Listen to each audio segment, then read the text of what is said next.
Hello mga mi, kain tayo. Ang ulam namin ay sotanghon at manok. Late na kami nakapag-breakfast guys kasi huli na kami nakapagluto at saka nakapagsaing. Kaya kakain pa lang po talaga ako. Kakain tayo guys. Baka sabihin ng mga chismosa dyan, di na tayo kumakain. Dahil busog na ako, bibili na kami ngayon ng patuka ng kalapati guys. Pit lang din naman to sa amin sa kanto guys. Kaya yan, naglakad na lang kami ni Astrid kahit mainit. Tanghali na kasi, kailangan na namin pakainin ng kalapate. Forward guys, ayan na, pauwi na kami ni Astrid at nakabili na kami ng patuka. At kitang-kita ninyo naman, sasaling ko pa yan. At kailangan kong i-shake kasi nga, dalawang klaseng patuka yan. At kitang-kita ninyo naman, ito yung nasa loob naman na mga kalapate ni Chino at kailangan kong pakainin din.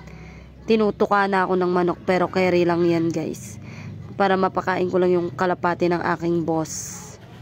Tapos naman guys, maging kalapaterang ina. Ayan, magtitimpla na ako ng gatas ng aking Junakis. Baka sabihin ng mga chismosa dyan, masyadong masarap na ang buhay ko. Fast forward. Tupi naman ako ng 10 years ko ng sinampay. Hiyang-hiya naman ako. Kasi ako na naglaba.